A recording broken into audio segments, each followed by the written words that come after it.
Alors, si vous voulez bien, nous allons poursuivre le thème commencé la dernière fois.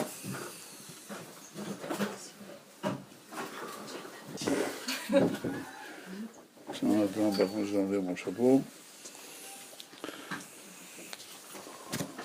Alors, je vous rappelle rapidement là où nous en étions. On avait donc présenté une Gemara qui avait d'abord commencé par dire que l'homme est déterminé en fonction du jour de sa naissance. Alors, on avait vu dans le détail, les gens nés tel jour, ils ont telle qualité, tel défaut. On n'a pas vu ça encore. Hein? On n'a pas vu ça. On n'avait pas vu? Non. Alors, on n'avait pas commencé? Non, pas sur le texte. Pas sur le texte. Hein? Pas sur le texte. Bien.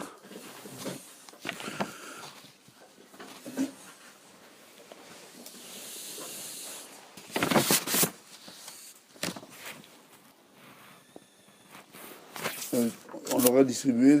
Ouais. Voilà.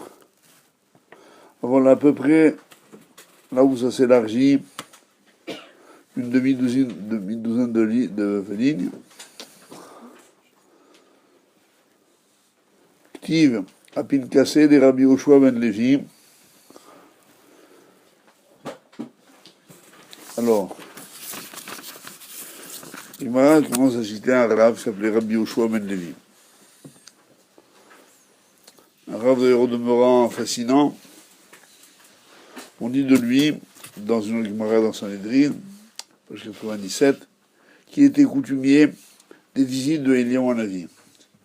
Eliyahu Hanavi venait lui rendre visite régulièrement, et donc ceux qui montent sont au niveau. Et donc, il enseignait la Torah. La Torah était toujours enseignée oralement. Et ça veut dire oralement? Ça veut dire que le Rav ne lisait pas un texte, mais il parlait. Et les élèves écoutaient. Mais le Rav avait le droit de posséder devant lui des notes, qu'on appelle en hébreu un pinkas. Pinkas, ça veut dire même en hébreu moderne, d'ailleurs, un carnet. Un carnet sur lequel il notait les points essentiels pour ne pas les oublier. Mais avant d'aller plus loin, à votre avis, quels sont les avantages? Réfléchissez un peu, hein, comme d'habitude, quoi. Et les inconvénients d'un enseignement oral. Qui veut lever le doigt, à un moment donné? Qu'est-ce que vous voyez comme avantage à l'enseignement oral et comme inconvénient? Oui. C'est pas assez précis. C'est pas assez précis, c'est donc un inconvénient. Contrairement à l'écrit qui est... D'accord? Encore? C'est plus chaleureux, il y a une transmission dans l'oral. Ah. Essaie d'être plus précis, plus précis. Une transmission vivante entre une personne et une autre. Voilà. C'est-à-dire que la transmission, évidemment, est vivante. Ça, c'est pour faire mentir Michael Canoui. Allez, les garçons. Il y a des choses. Ouais.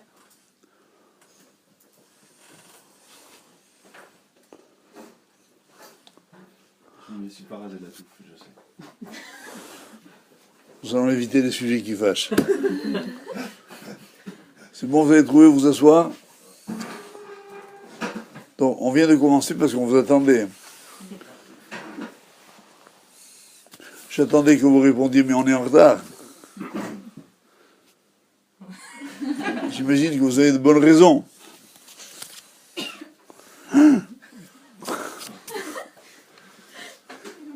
Non, je suis en train de gérer ça dans ma tête parce que faut qu'on s'arrête impérativement à 8 heures.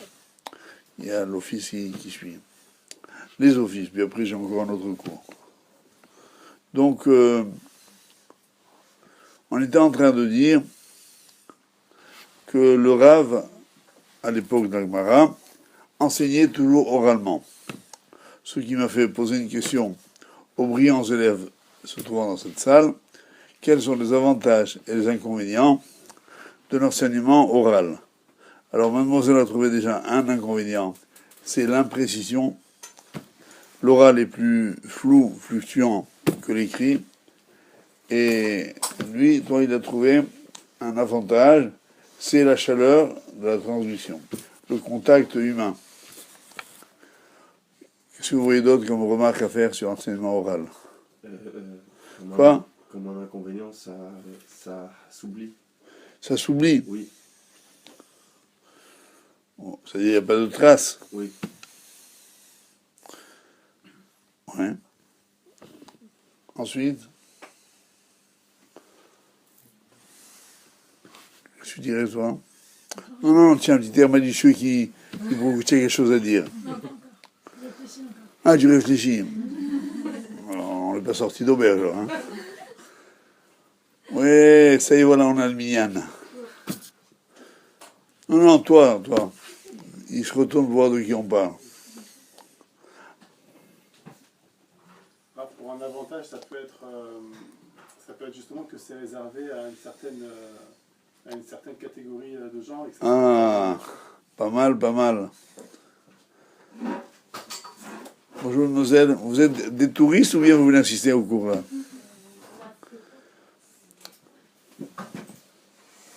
Le cours, il est de 7 à 8, hein. Alors, répète, parce que ce que tu as dit est très important. Jonathan Guez. Répète. C'est le seul dont je connais le nom, alors j'en profite. que la transmission orale est réservée à une certaine catégorie de personnes. On choisit à qui on enseigne. Ah, voilà le mot important. On choisit à qui on enseigne. Par exemple, j'écris un livre. Il va chez l'imprimeur, je ne sais pas qui va le lire. Je ne connaîtrai jamais mes lecteurs. Par contre, je donne des cours, je connaîtrai toujours mes auditeurs. Je sais à qui je parle. Ça change tout. Ensuite, what more? Qu'est-ce que vous trouvez comme votre réponse?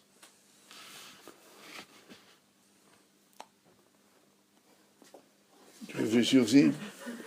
Mais vous direz qu'une casquette pareille, ça chauffe dessous. Hein.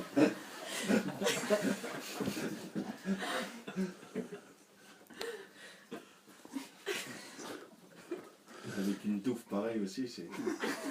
C'est plus une douve, c'est une tignasse. C'est un maquis corse. Alors, enfin, vous avez dit pas l'essentiel, mais presque. Alors, on reprend. L'enseignement oral est vivant, chaleureux, il est sélectif. Je reformule dans mes mots. Mais il a l'inconvénient peut-être, si on s'en tenait à ta remarque, d'être imprécis. C'est juste. Sauf que les sages d'Israël, toujours avaient ce qu'on appelle un pinkas, dans lequel ils notaient, eux, avec précision, ce qu'ils devaient dire, ce que les élèves devaient recevoir. Mais j'attends encore autre chose, un avantage de l'enseignement oral. Facile, hein?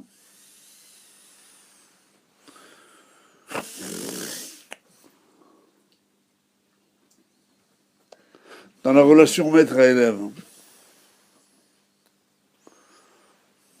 L'élève peut poser des questions à son Pardon? L'élève peut poser des questions à son maître dès qu'il Très bien, dans ce sens-là. C'est-à-dire, en fait, moi je voulais entendre, mais tu es sur la piste, que le maître peut s'assurer que l'élève ait bien compris. Et l'élève aussi. Par l'échange des questions et des réponses, le rave comme l'élève peuvent s'assurer que la compréhension est la bonne. Je dirais même que de tous les aspects, c'est le plus important. C'est la raison pour laquelle, si on devait résumer, je crois que c'est pas exagéré de dire que l'enseignement oral est plus rigoureux que l'enseignement écrit. L'enseignement écrit, comme dirait le Larousse, je sème à tout vent. Je ne sais pas qui récolte. Il récolte quoi? Tandis que lorsque j'ai des élèves que je vois, que je connais, qui m'interrogent, auxquels je réponds, je sais si l'enseignement est passé et comment il est passé. Et ça, c'est fondamental. C'est la raison pour laquelle, en fait, les sages, depuis donc des millénaires maintenant, je veux dire des millénaires, ça fait au moins 2000 ans, 2500 ans, qu'ils s'assuraient dans leur enseignement de la fiabilité de leurs élèves. Et en fait, on voit que autour des Juifs, il y a toujours eu un nombre très important de religions et de sectes. Il y a eu aux États-Unis, en 1990, une étude très sérieuse qui a montré qu'il y avait eu 1785, vous avez bien entendu, religions et sectes issues du judaïsme. C'est énorme. Mais pourquoi tant? Précisément à cause de l'écrit. L'écrit qu'on ne maîtrise pas, dont le Rav ne peut pas s'assurer que l'élève ait bien compris. Je vais vous donner un exemple qui est impressionnant. Il y avait un Rav qui s'appelait Rabbi Yoshua ben Levi. Non, pardon, Rabbi Yoshua ben Perachia. Et il avait des élèves, mais souvent, il allait de village en village, de ville en ville, pour donner son enseignement. Et un jour, ils sont arrivés dans un endroit où ils ont été, parce qu'à l'époque, il n'y avait pas de yeshiva genre internat, où on avait où dormir ou manger. C'était un peu aléatoire. Et souvent, les élèves n'avaient pas à manger. Alors, ils sont arrivés dans un endroit, reçus par un monsieur et une dame, où on les a très bien reçus, on leur a donné à manger. Alors, le Rav a dit à ses élèves présents, en hébreu, je le dis d'abord, vous allez voir pourquoi, Kama Yafa, Arsania Zo. Kama Yafa, combien est belle, Arsania. Arsania en hébreu, ça désigne deux choses, l'accueil et la maîtresse de maison. Alors, il a dit ça. Alors, il y avait un élève présent qui a dit, mais moi je trouve qu'elle n'a pas de beaux yeux. Alors, le Rav, il a piqué une colère sèche. Il lui dit, Racha, sors d'ici. Parce que non seulement il a mal jugé son maître, l'élève il croyait que le maître posait un élément d'appréciation sur la beauté de la maîtresse de maison. Et en plus, il pensait à mal, lui. Alors le Rav l'a vidé du chiour et l'élève est venu demander pardon. Il est revenu une fois, le Rav l'a rejeté, 2 fois, 10 fois, 100 fois. Et un jour, regardez la procédure, c'est incroyable, le Rav a dit, bon, je crois que je lui ai assez donné la leçon, maintenant, s'il vient, je le reçois, et je lui pardonne. Et l'élève s'est dit le même jour, je retourne aujourd'hui. Si le Rav ne me reçoit pas, je ne reviens plus. L'élève est rentré, juste à ce moment-là, le Rav faisait le schéma. Alors il a fait comme ça. L'élève a compris qu'il ne voulait pas le voir. Il est reparti et il a créé une secte. Et cet élève va donner naissance à la religion chrétienne. Il s'appelait du nom, comme vous savez, moi je ne dis jamais ce nom-là, J-E-S-U-S. Il était l'élève de Rabbi Yoshua ben Perachia. C'est une des raisons pour lesquelles les chrétiens ont toujours haï la Gemara. Ils ont brûlé des charrettes entières, parce qu'avant les livres n'étaient pas imprimés, ils étaient sur un parchemin, écrits à la main, comme des rouleaux de la Torah.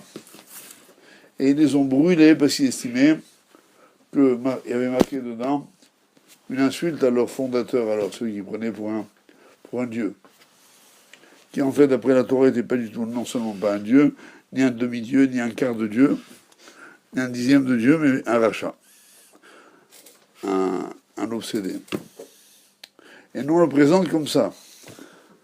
C'est la raison pour laquelle il n'y a jamais eu d'entente possible entre juifs et chrétiens, sur le plan de l'importance que le fondateur de leur religion avait.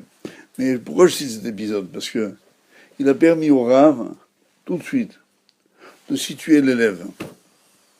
S'il avait envoyé un écrit en disant, bon, nous allons étudier maintenant ceci ou cela, il n'aurait jamais vu la réaction de l'élève. Mais malgré tout, cet épisode-là La Gemara va conclure quelque chose de très fort. Elle va dire, Léolam, l'homme doit toujours, dire en français, rejeter de la main gauche et retenir de la main droite. Quand quelqu'un tourne mal, il ne faut pas le rejeter complètement. Moi, très souvent, quand je parle de mon expérience personnelle, il y a des parents qui sont venus me dire, voilà, mon fils il tourne mal, il sort avec une Goya, il veut se marier avec elle, qu'est-ce que je dois faire? Je leur ai répondu à partir de cette Gemara. Repoussez-le avec la main gauche et retenez-le avec la main droite. Ne rejetez jamais quelqu'un complètement. Cet homme-là, on l'a rejeté, il a entretenu une haine pour les Juifs, qui non seulement lui a fait fonder notre religion, mais ils n'ont eu de cesse, les chrétiens au début en tout cas, qu'après avoir méprisé les Juifs, l'antisémitisme chrétien de base, il est basé là-dessus. Pour qu'ils se prennent les Juifs. Et cette haine, on a eu du mal à l'éteindre. Elle a causé dans l'histoire des millions de morts, de souffrances, de sang, de larmes, parce qu'un élève a été rejeté trop fort. Vous voyez comment, en fait, l'enseignement est un peu nuancé. On ne peut pas garder un élève qui est immoral, mais on ne doit pas le rejeter complètement. Il faut garder un lien avec lui. Peut-être qu'un jour, il fera une vraie tchouva. Et je dis la même chose donc aux parents, dont les enfants, filles ou garçons d'ailleurs, tournent mal. Moi, je leur dis, ne coupez pas les ponts avec eux. Tant qu'ils viennent chez vous, acceptez-les. Oui, mais il vient avec sa Goya, ça fait rien. Moi, je leur dis, ça fait rien. Faites-lui comprendre qu'elle n'aura jamais sa place chez vous, que lui, tant qu'il sera avec elle, il n'aura pas non plus sa place. Faites-lui bien passer le message qu'il reste sur votre fils, quoi qu'il arrive. Et c'est ça, en fait, la leçon. Afralpi shechata, Israël ou. Même s'il a fauté, un juif reste un juif. C'est bon? Comme c'était une parenthèse, je m'empresse de la refermer. Avant donc d'aborder la main à la suite. Donc ce gars qui s'appelait Rabbi Yoshua ben Levi, il avait marqué dans son Pinkas Ayman de Bechad Beshabata et Gever Velochada B.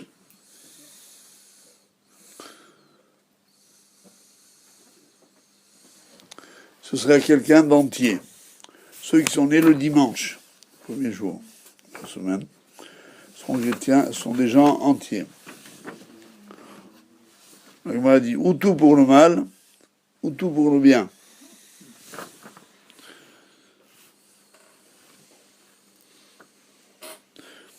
C'est-à-dire que ce ne sont pas des personnalités mitigées, mais des gens entiers. Après ce cours ce soir, vous allez regarder quel jour vous êtes né, parce que la suite est assez éloquente.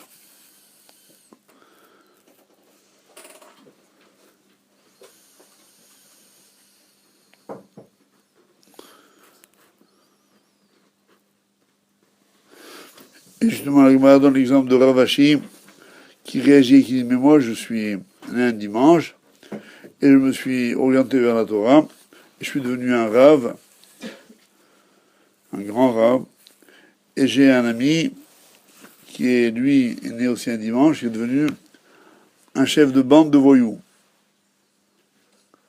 Donc il a confirmé que c'est ou tout pour le bien, ou tout pour le mal. C'est pas mezzo-mezzo. Ayman de Betre Beshaba, et Gever Ragzan, celui qui est né un lundi, va être quelqu'un de nerveux.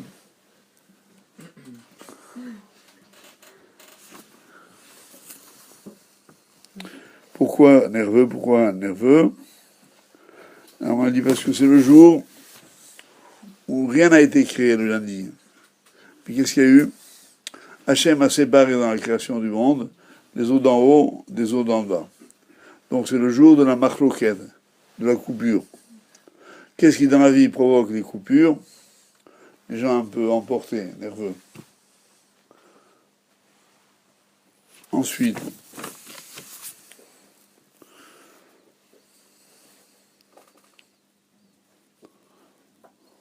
Aïman de Tlata Beshabbat, celui qui est né un mardi. Yegever Atir Vezanaï, soit quelqu'un de riche, mais d'immoral. Pourquoi dit Agmara? Parce que ce jour-là ont été créées les herbes des champs. Elle s'explique, enfin du moins grâce à Rashi. L'herbe des champs, elle prolifère très largement sur la terre, mais d'un autre côté, les racines des herbes ne sont pas distinctes l'une de l'autre. Donc chacune vient prendre l'eau, les sels minéraux de l'herbe d'à côté.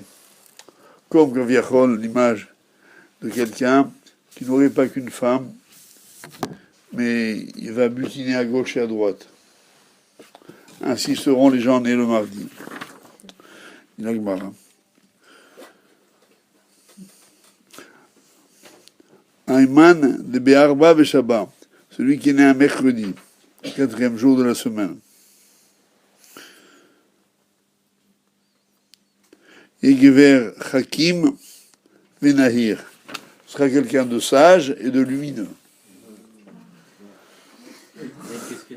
Hein? Non, apparemment, il y en a né un mercredi, quoi, apparemment. C'est vrai? Ah, bah, tu vois. Je suis pas prophète, mais fils de prophète. Donc, ça, je ne sais pas, mais lumineux, c'est sûr. Pourquoi? Parce que ce jour-là ont été créés les astres.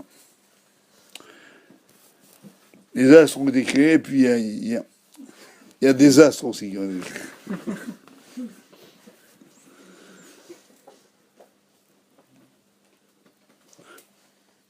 Un man de Chamisha Beshabbat, celui qui est né un jeudi. Comment? Juste au-dessus.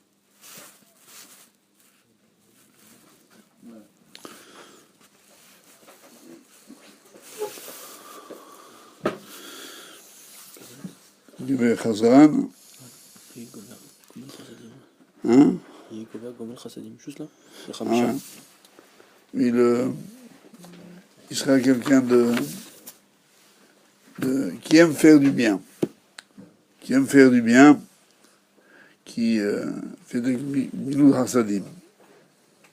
Pourquoi? Parce que c'est le jour où les poissons ont été créés. Et alors? Et les poissons, ils se nourrissent facilement, ils se multiplient facilement, et ils partagent tout. Il n'y a pas de cette lutte à mort entre les différentes races de poissons.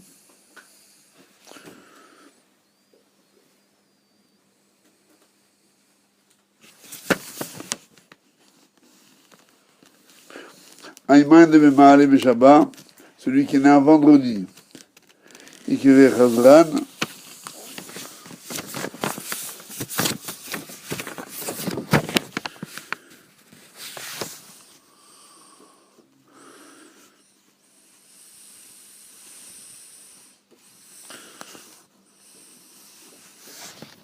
Chazran Bemitzvot,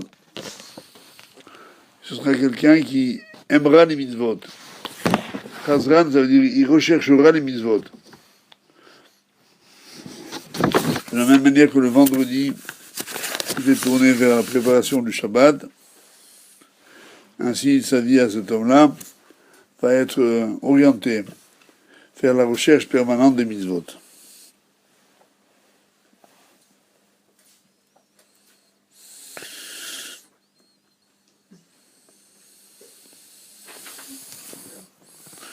Aïman de Beshabbata, celui qui est né un Shabbat. Yamoud de Shabbat. Il mourra un Shabbat. Hein? Quoi? Il doit mourir C'est la définition. Alors, quoi? C'est la définition qui est un petit peu. C'est là? C'est la définition qui est un petit peu. Redéfinition. Non, c'est la définition qui est un petit peu. Non, ça veut dire quoi? Ça veut dire que quelqu'un qui est né Shabbat, on a été obligé de profaner le Shabbat pour lui. Alors Shabbat reprendra ses droits. Il dira, tu m'as profané, moi je te prends ton âme. Maintenant, mais Yann a dit, c'est bien de mourir Shabbat, c'est vrai. C'est vrai qu'on considère, d'ailleurs c'est ce que dit, moi tout de suite après, elle dit, mais ce sera Chassida, un homme pieux et saint. Parce qu'il est né Shabbat. Et moi j'ai réfléchi à un certain nombre de personnes que j'ai connues qui sont nées Shabbat. Et c'est vrai. Ceux que je connais en tout cas, ils ont aimé particulièrement la Torah et les mitzvot. Et étaient des gens très, très religieux.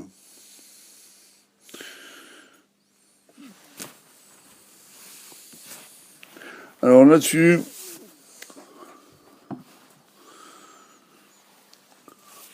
la Gemara va donner, ça c'était une opinion, celle de Rabbi Yoshua ben Levi. La Gemara va maintenant donner une deuxième opinion. Elle va dire, non, ce qui compte, c'est pas le jour de la naissance, mais l'heure de la naissance. C'est-à-dire l'heure. Est-ce qu'on est né le jour ou la nuit? Si notre naissance a eu lieu le jour, alors on a une vie lumineuse, tout ce que l'on fera sera au vu et au su de tout le monde. On aura, entre guillemets, comme la lumière, rien à cacher. Celui qui est né la nuit aura une vie un peu plus ambiguë.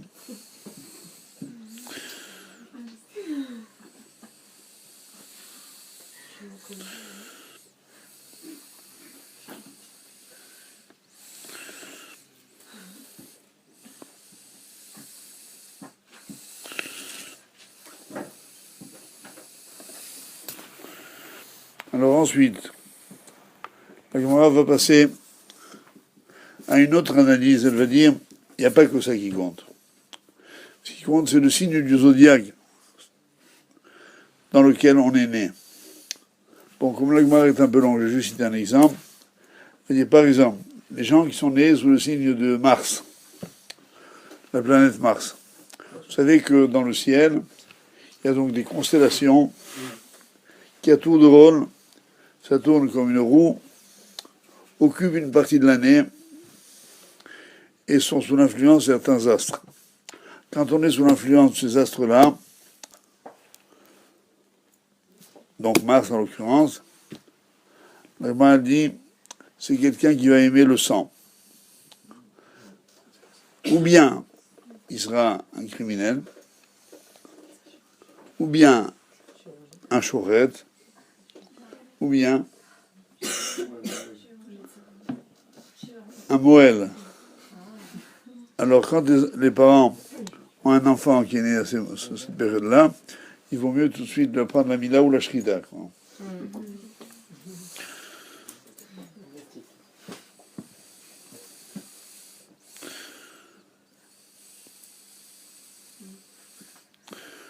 Alors maintenant, la Gemara, elle va passer à un autre... Donc, pour récapituler, on a vu que, semble-t-il, le jour de la naissance a une importance sur notre déterminisme personnel. L'heure de la naissance a une influence sur le déterminisme personnel. Le mois de la naissance a une influence sur l'individu. Mais on va dire à ce moment-là, Itmar, mais cependant, comment peut faire l'homme?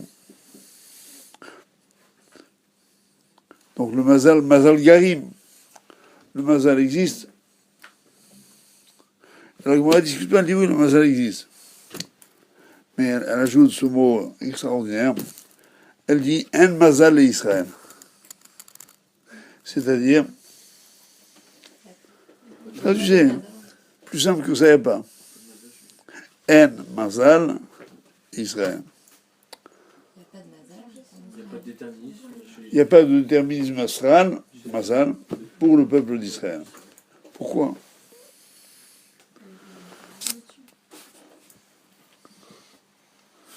Et d'ailleurs, retenez bien cette phrase que je viens de dire, parce que ça va être la conclusion de la Gemara sur ce sujet. En Mazal et Israël.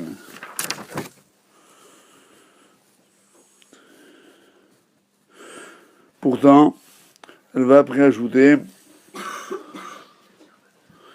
dans une autre Gemara, Moed Katan, page 28, Bene Chayou Mezolé, la Bishkuta Talia Milta, et la Bimazala Talia Milta.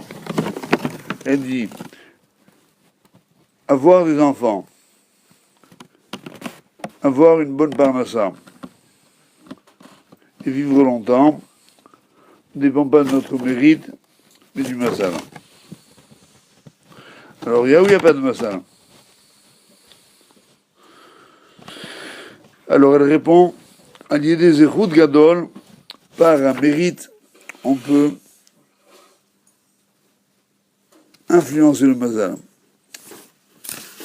Alors, chers amis, là, il est temps de... Parce que je voudrais que vous partiez déjà ce soir avec des idées claires. Première conclusion, le mazal existe. Donc, on a raison de croire aux horoscopes. Quand on est goy, un juif, lui, il a un joker. Quel est ce joker? La Torah. Celui qui, pas parce qu'il est juif de naissance, par les mitzvot, voilà le point important, il peut modifier son mazal. Et la Gemara raconte ensuite deux épisodes que je vais vous raconter sans lire dans le texte parce qu'on n'arrivera pas à le terminer. Elle va raconter l'histoire d'un rav qui s'appelait Shmuel, qui était assis en pleine nature, quoi, à côté d'un astrologue goy. Ils étaient assis tous les deux, et ils voient passer un groupe d'hommes. Et l'astrologue lui dit, tu vois ce monsieur là-bas, il le désigne précisément, il va mourir dans un instant, piqué par un serpent. Alors le rabbin, Shmuel, lui répond, s'il est juif, c'est pas sûr. Le groupe s'en va, ils vont dans des marais, dans des endroits un petit peu, on va dire, dangereux. Ils reviennent, et le monsieur est encore là.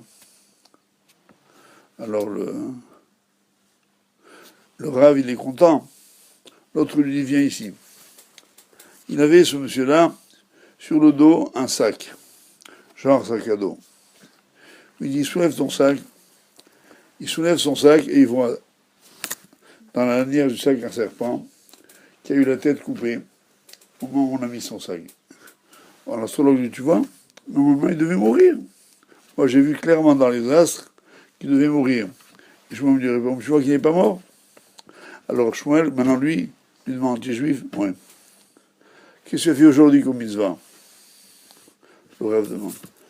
Et le monsieur lui explique, il dit, voilà, moi je travaille sur un chantier, et tous les jours, à midi, on partage notre casse-croûte. C'est-à-dire chacun amène de chez lui, on met tout dans un panier, puis après on partage. Et c'était mon jour aujourd'hui, lui raconte-t-il, de collecter les casse-croûtes chez chacun. Je suis passé près de quelqu'un, on vient jetant le panier, il me met, et chacun met son sandwich. Moi je passe à côté de quelqu'un, et je vois qu'il n'avait rien. Il était rouge de honte. Discrètement, j'ai sorti mon casse-croûte et je l'ai mis à sa place. Il me dit, Uzdaka tatsil mimaver. La charité sauve de la mort. C'est ça qui t'a sauvé. Deuxième épisode que raconte la Gemara, encore plus explicite. Rabbi Akiba, le fameux maître Rabbi Akiba, qui a vécu, vous le savez, au IIe siècle de l'ère actuelle, avait une fille. Et un astrologue lui avait dit, ta fille va mourir le jour de son mariage. C'est sympa, hein? Rabbi Akiba, qui était un très grand maître, ça a quand même un peu travaillé. Bon, il attendait, il dit, il se passera quelque chose. Mais il avait peur. Et voilà que le mariage arrive, tout se passe bien. Le lendemain matin, la jeune fille, elle se réveille, et elle avait la veille au soir, sur la tête, elle avait une broche avec plutôt dire ses cheveux. Elle avait enlevé la veille au soir sa broche, elle avait enfoncé dans l'interstice de pierre dans un mur. C'est des pierres, un mur où il y avait des pierres. Elle avait glissé sa broche là-dedans.